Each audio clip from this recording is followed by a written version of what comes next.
नमस्कार. आज आपण मकर संक्रांत विशेष तसेच लहान मुलांच्या आवडीचे मुरमुरा लाडू कसे बनवायचे ते बघणार आहोत. रेसिपी नेहमीप्रमाणे अगदी साधी, सोपी आणि परफेक्ट मापाने बनवलेली आहे. नवशिकेसुद्धा हे लाडू अगदी परफेक्ट बनवतील इतकी साधी आणि सोपी ही रेसिपी आहे. 2 ते 3 महिनाभर टिकणारे आणि कुरकुरीत राहणारे हे लाडू कसे बनवायचे ते बघणार आहोत. नमस्कार, मी तेजू आणि तेजू विलेज किचनमध्ये तुम्हा सर्वांचं अगदी मनापासून स्वागत आहे. तर चला मग वेळ न वाया घालवता रेसिपीला सुरुवात करूया. तर सगळ्यात आधी किचनमधील कोणतीही वाटी आपण सिलेक्ट करून घ्यायची आहे. जर लाडू जास्त बनवायचे असतील तर एक मोठी वाटी सिलेक्ट करा. लाडू कमी बनवायचे असतील तर लहान वाटी सिलेक्ट करा, कारण वाटीच्याच मापाने आपल्याला सगळं साहित्य मोजून घ्यायचं आहे. तर इथे मी मीडियम साईजची एक वाटी सिलेक्ट करून घेतलेली आहे आणि ह्याच वाटीच्या मापाने इथे मी 3 वाटी मुरमुरे घेतले आहेत. आता हे मुरमुरे आपण चाळून घ्यायचं आहे. तुमच्याकडे गव्हाची किंवा बाजरी चाळण्याची जी चाळणी असेल त्या चाळणीने आपण हे मुरमुरे चाळून घ्यायचे आहे, जेणेकरून यामध्ये थोडीफार बारीक रेती असेल, खडे असेल किंवा धूळ असेल ती चाळली जाईल. किंवा मग तुम्ही सूपने सुद्धा घोळून घेऊ शकता. अगदी बारीक काळे चपटे जे मुरमुरे असतात ते काढून टाकायचे आहेत आणि चांगले चांगले मुरमुरे आपण घोळून घ्यायचे आहेत. तर या पद्धतीने मी चाळणीने मुरमुरे सगळे चाळून घेतलेले आहेत आणि घोळून सुद्धा घेतलेले आहे, ज्यामुळे त्यातील धूळ पूर्ण निघून गेली आहे आणि जे चपटे काळे मुरमुरे असतात ना ते सुद्धा आपण काढून घ्यायचे आहेत. तर इथे मी सगळे मुरमुरे छान स्वच्छ करून घेतलेले आहेत.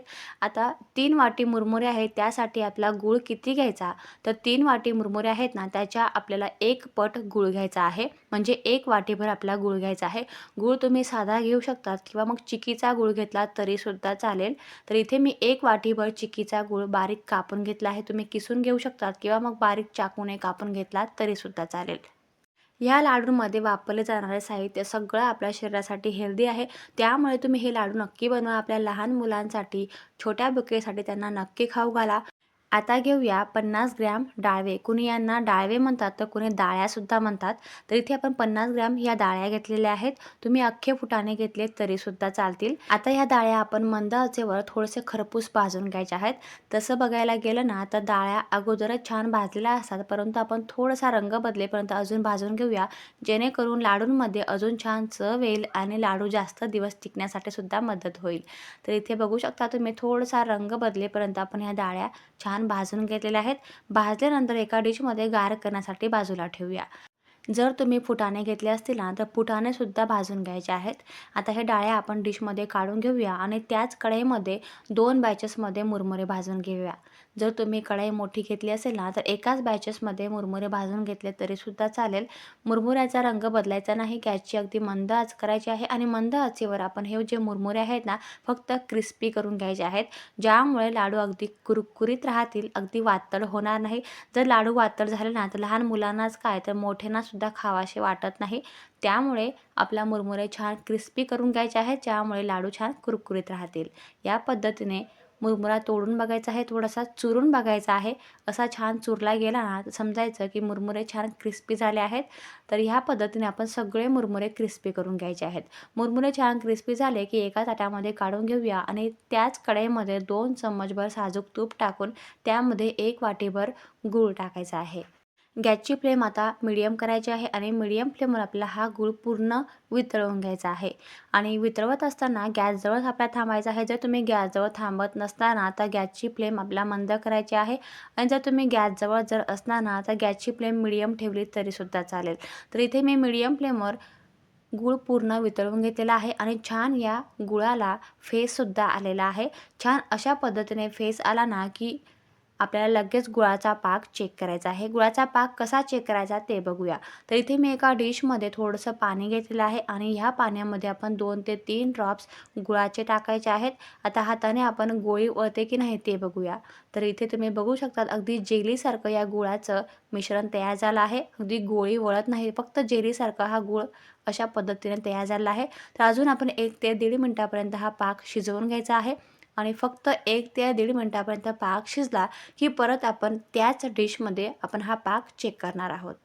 डिशमध्ये परत एकदा 2 ते 3 ड्रॉप्स गुळाचे टाकायचे आहेत आणि गोळी वळून बघायची आहे. तर आता तुम्ही बघू शकतात गुळाला छान प्रकारे एक गोळी तयार झाली आहे. या पद्धतीने गोळी तयार झाली की समजायचं की पाक अगदी परफेक्ट तयार झाला आहे. यापेक्षा टणक किंवा कडक पाक आपला अजिबात नको. तर इथे ही जी गोळी आहे ना डिशमध्ये थोडी सोडून बघायची आहे. टन असा आवाज आला की समजायचं की पाक अगदी परफेक्ट तयार झाला आहे. लाडूंना अजून छान चव येण्यासाठी या पाकामध्ये टाकूया अगदी पाव चम्मचभर विलायची पूड. तुम्ही यामध्ये सुंठ पावडर किंवा मग जायफळची पूड टाकली तरीसुद्धा चालेल. आता यामध्येच टाकूया भाजलेले डाळ्या. डाळ्या टाकल्यानंतर सगळं मिश्रण परत एकदा मिक्स करायचं आहे आणि मिक्स झालं की लगेच आपल्याला यामध्ये मुरमुरे टाकायचे आहे. मुरमुरे टाकल्यानंतर गॅस लगेच बंद करायचा आहे आणि सगळे मुरमुरे आपण या गुळाच्या पाकामध्ये छान मिक्स करायचं आहे. जर तुम्ही मोठी कढई घेतली असेल ना तर पूर्ण मिश्रण आपण या कढईमध्ये व्यवस्थित मिक्स करून घ्यायचं आहे. आणि जर तुम्ही मोठी कढई घेतली नसेल तर हे जे मिश्रण आहे ना हे खाली परातीमध्ये जरी मिक्स केलं तरीसुद्धा चालेल. तर इथे मी सगळे मुरमुरे गुळाच्या पाकामध्ये छान मिक्स करून घेतलेले आहे. आता हे जे मिश्रण आहे ना आपण एका परातीमध्ये ओतून घेणार आहोत जेणेकरून छान मिक्स करता येईल. आता हे सगळं मिश्रण परातीमध्ये ओतून घेऊया आणि एकदा छान मिक्स करून घ्यायचं आहे जेणेकरून गुळाच्या पाकामध्ये डाळवे आणि मुरमुरे छान व्यवस्थित मिक्स होतील. लगेच हाताने मिक्स करू नका कारण गुळाचं पाकाचं जे टेम्परेचर आहे ना ते खूप हाय असतं. हाताला चटकासुद्धा लागू शकतो. त्यामुळे चम्मचने एकदा छान मिक्स करायचं आहे. तुम्ही या मिश्रणाची मुरमुरा बर्फी केली ना तरीसुद्धा चालेल. काय करायचं आहे ताटामध्ये खाली थोडंसं तेल किंवा तूप लावून घ्यायचं आहे आणि त्यावर हे सगळं मिश्रण सारखं थापून घ्यायचं आहे. थोडंसं गार झालं कोमट असताना लगेच आपण त्याचे तुकडे करून घ्यायचे आहे चाकूने किंवा मग तुमच्याकडे पिझ्झा कटर असेल ना त्याने सुद्धा तुम्ही बर्फीसारखे तुकडे करून घ्यायचे आहे. अगदी परफेक्ट ही बर्फी तयार होते. तर आपण आज बर्फी न बनवता लाडू बनवणार आहोत.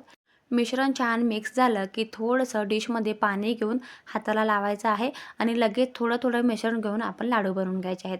आता इथे मी मीडियम साईजचे लाडू बनवते आहे. आता हे जे लाडू आहेत ना मोठे बनवले तरीसुद्धा चालतील. असे लहान लहान किंवा मग मीडियम साईजचे बनवले तरीसुद्धा चालेल. कारण हे जे लाडू आहेत ना अगदी शरीराला घातक नाही, अगदी हेल्दी आहे. त्यामुळे कितीही खाल्ले तरीही त्रास होणार नाही. तर इथे मी मीडियम साईजचेच लाडू बनवणार आहे. तर ह्या पद्धतीने थोडं थोडं हाताला पाणी लावायचं आहे आणि लगेच थोडं थोडं मिश्रण घेऊन गरम गरम असतानाच हे लाडू बनवून घ्यायचे आहेत.